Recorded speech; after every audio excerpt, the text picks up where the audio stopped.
al pueblo de México, a los pueblos y gobiernos del mundo.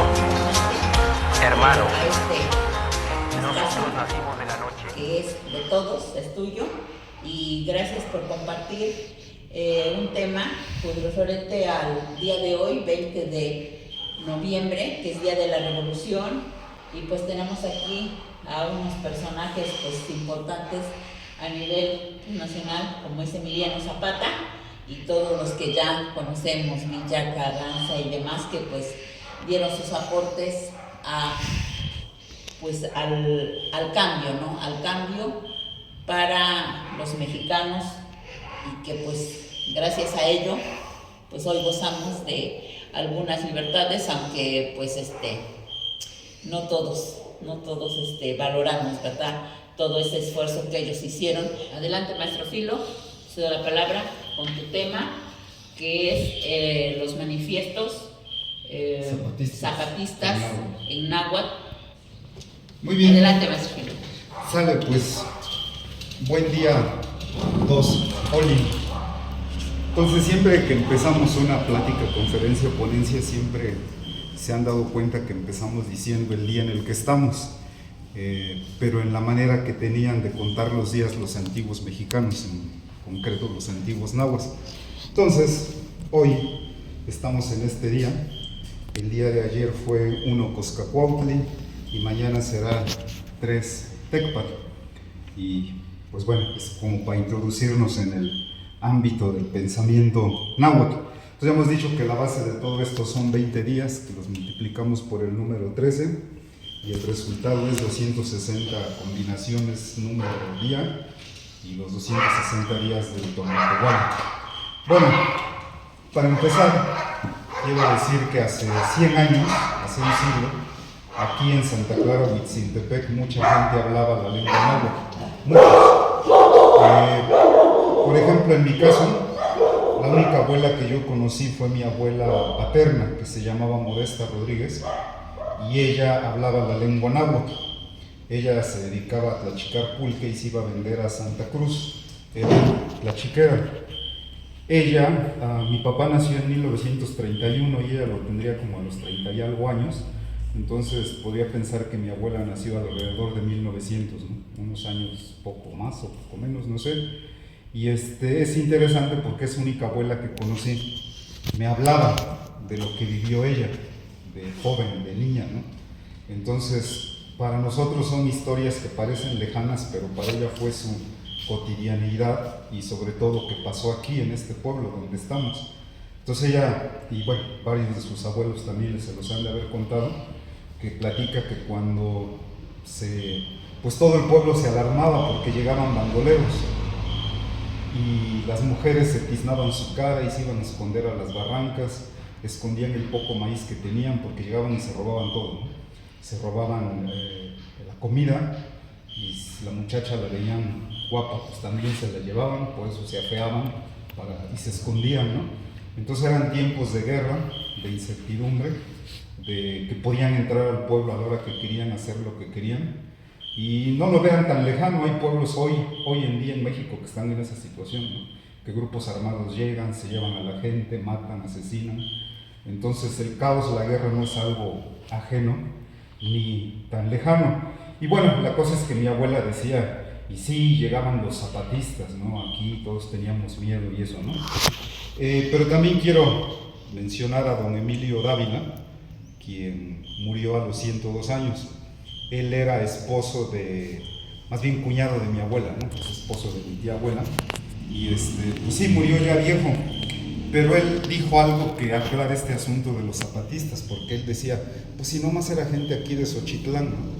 O sea, gente armada, vándalos, que se dejaban venir aquí para robar, para asaltar, porque así decía él, ¿no? Si nomás era puro xochiteca. Y bueno, él también me platicó algo, muchas veces platicamos, pero algo que él platica y se me hace interesante, y yo pienso que, bueno, en este caso Norma, que está con el asunto de los archivos aquí de la presidencia y eso, él platica, no da el año ni nada, pero dice que cuando joven niño llegaron estos grupos bandoleros y secuestraron, agarraron a la autoridad, supongo yo que era el presidente municipal o alguien de cierta autoridad aquí en el pueblo, y que le pidieron cosas, le hicieron cosas. Finalmente dice que se lo llevaron camino a Santa Cruz y dice que hasta él bien que se acordaba dónde estaba ese izote grandote, gigante, y dice que ahí lo colgaron. Entonces sería interesante revisar los archivos, qué presidente no cumplió su periodo, ¿no? Porque fue asesinado, ¿no? Porque él dice, y para mí es impresionante cuando dice que de niño él lo vio así como lo colgaron la autoridad y que movía sus pies y bueno, ahí lo colgaron, ¿no? O sea que era tiempos de caos, de guerra, ¿no? Pero bueno, creo que va a haber una plática, conferencia sobre eso, ¿no? ¿Qué fue la revolución aquí en Santa Clara, Huitziltepec? Me pareció ver en el programa, ¿no? Entonces, bueno, quien la de ella hablará más sobre este asunto, ¿no? De la Revolución Mexicana. Bueno, sirva eso de introducción. Entonces, ¿qué fue la Revolución Mexicana para este pueblo? Pero también podemos hacer esa pregunta todavía más amplia, ¿no? De qué fue para los pueblos, en particular para los pueblos que hablaban náhuatl. ¿Qué fue ese proceso revolucionario? Porque pues todo esto es bien relativo, depende del cristal con que se mire, ¿no? No es lo mismo quien vivió la revolución en la ciudad de Puebla, siendo riquillo, o siendo obrero, o siendo sirviente, o quien la vivió en otra parte del país, allá en el norte, Pancho Villa, todo eso, o quien la vivió en el sur, ¿no?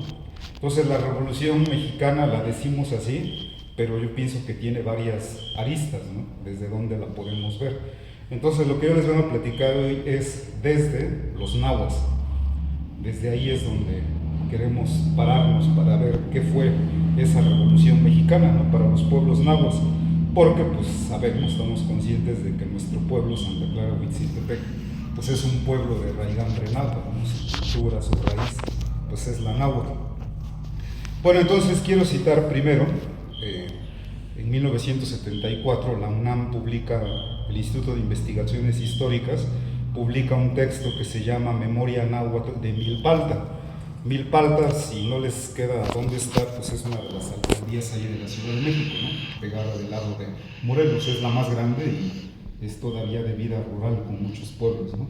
Aunque pertenece a lo que hoy le decimos la Ciudad de México. Bueno, pues entonces ¿cómo se llama? Orcasitas, él es el que compila toda esta información y nos da unos testimonios de una señora indígena, nahuablante, de allá de Milpalta, que nació en 1895 y murió en 1965, o sea, de la época de nuestros abuelos, ¿no? Precisamente, ¿no? Entonces ella, con sus palabras en náhuatl, bueno, esto es una traducción, ella dice qué fue la revolución para ella, ¿no? Para esta niña, ¿no? Interesante porque dice, lo primero que supimos de la revolución fue que un día llegó un gran señor Zapata de Morelos y se distinguía por su buen traje, traía sombrero ancho y fue el primer gran hombre que nos habló en mexicano. Cuando entró, toda su gente traía ropa blanca, camisa blanca, calzón blanco y guarachas. Todos estos hombres hablaban el mexicano, casi igual que nosotros. También el señor Zapata hablaba el mexicano. Cuando todos estos hombres entraron a Milpalta, se entendía lo que decía. Es maravilloso lo que está diciendo esta mujer, ¿no? Porque está hablando sin querer de las variantes del náhuatl, ¿no? O sea, en Morelos hablan un náhuatl, dice, pero casi nos entendemos, ¿no? Los que vienen son nahuablantes, ¿no? Entonces ella usa la palabra mexicano, que es también como aquí le llamamos.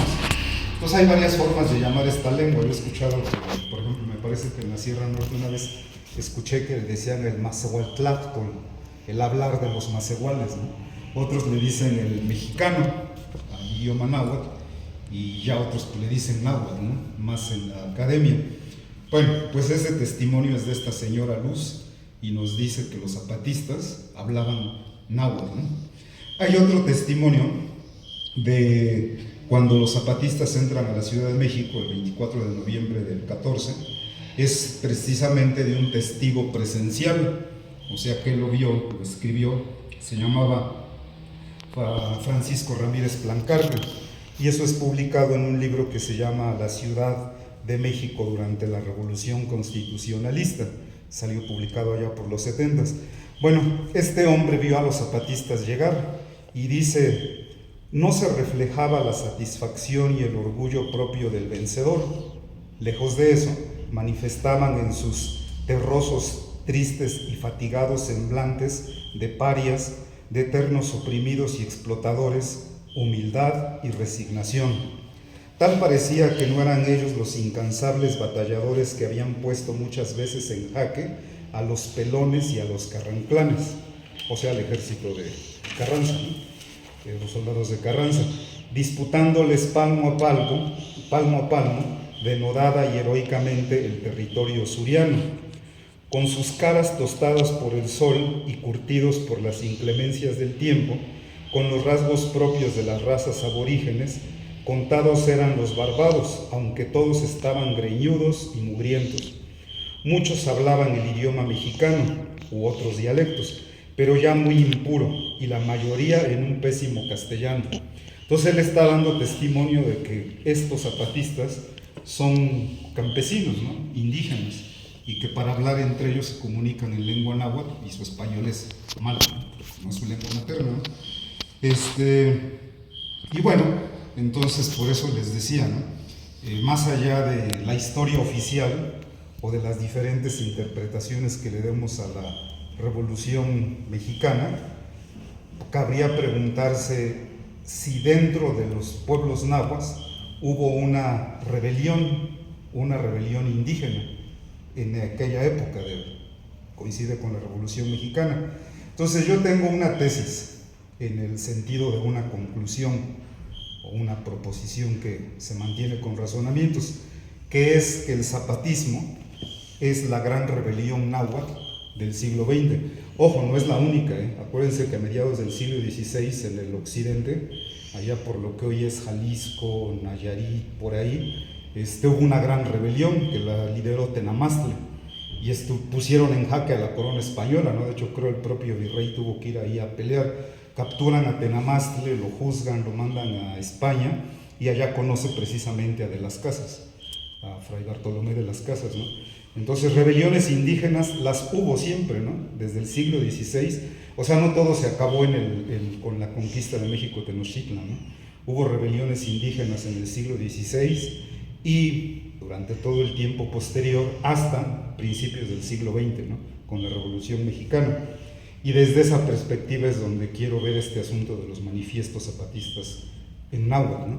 Entonces no voy a desarrollar esta teoría para nada, no es el punto ahora, pero sí pues decir que hay unos documentos importantísimos sobre la Revolución Mexicana que están escritos en lengua náhuatl y que se llaman, o ha dado por llamársele, los manifiestos zapatistas en náhuatl, ¿no? Bueno, pues resulta que la UNAM tiene en su archivo histórico 31 cajas y todo ese conjunto de cajas que están ahí en su archivo ha dado por llamársele el archivo Zapata.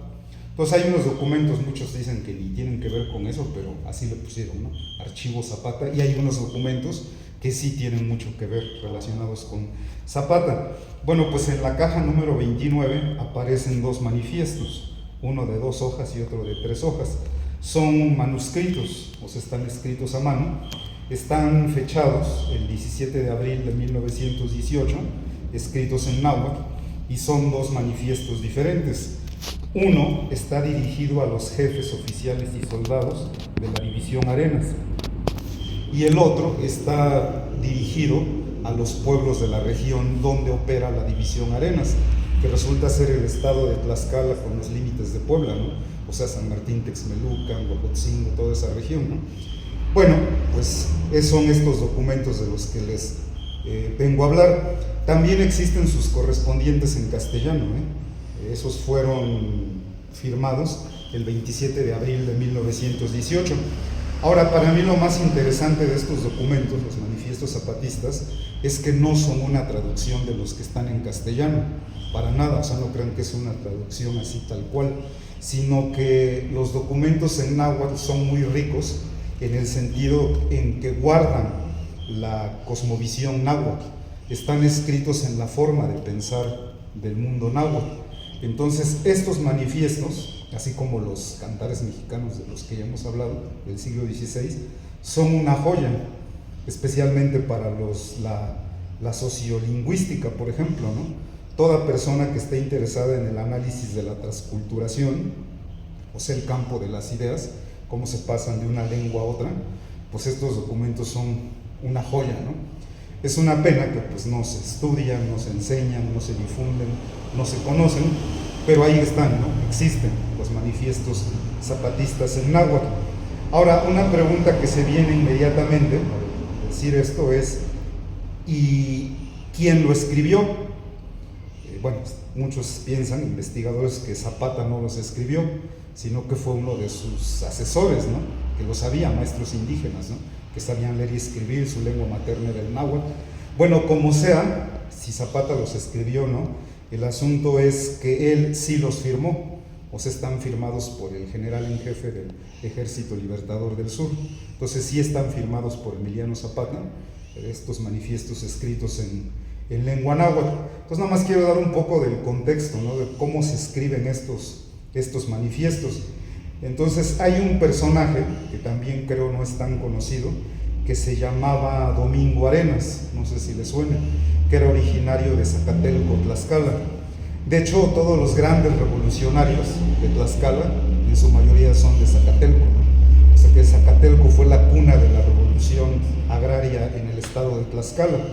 Entonces este fue un indígena, él hablaba náhuatl, el Domingo Arenas, pues era pobre, era pastor, luego se fue a la ciudad, anduvo ahí chambeando, terminó de obrero, y cuando da inicio a la Revolución Mexicana, él se une a este movimiento, ¿no?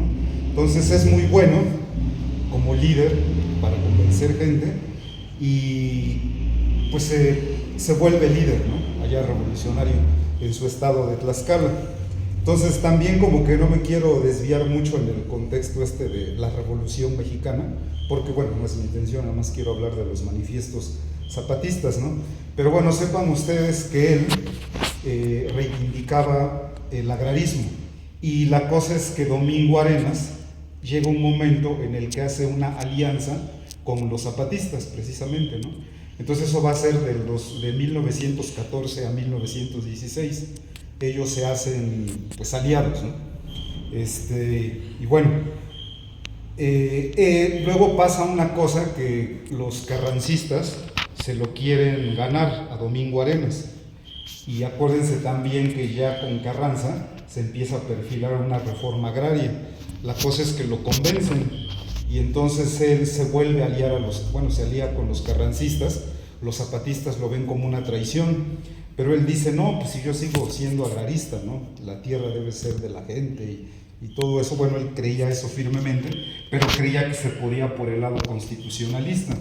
Entonces se da una reunión en la que él, se dice, que va a intentar convencer a los generales zapatistas de que se unan al constitucionalismo para ya terminar con la revolución, hacer el reparto agrario, todo eso.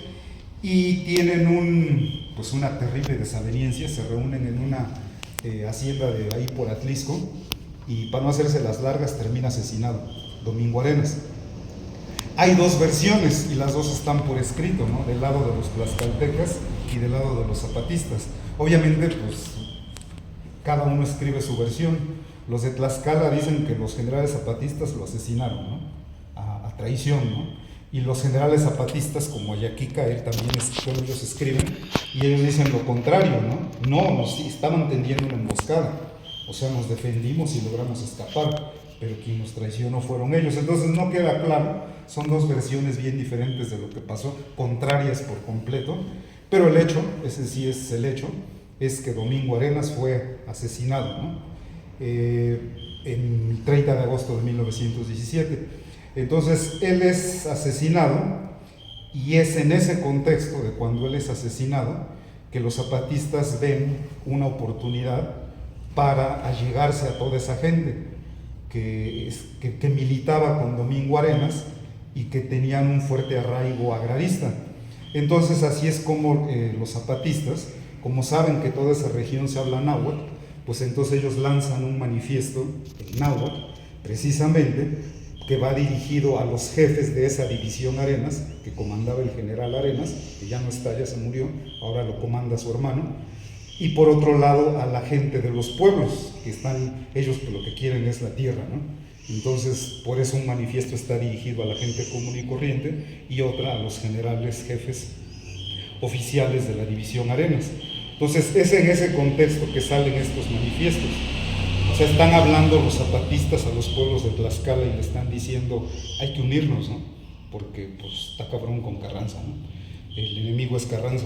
Bueno, por ahí está más o menos así el contexto. Sé que falta mucho, pero no es mi intención meterme a todo el asunto de la Revolución Mexicana. Entonces voy de lleno, quiero hacer 5 comentarios sobre el texto como tal, ¿no? Escritos en náhuatl. Sale, va el primero. Bueno, tomo partes de los 2 manifiestos, le digo que son 2, bueno, tomo partes de cada uno.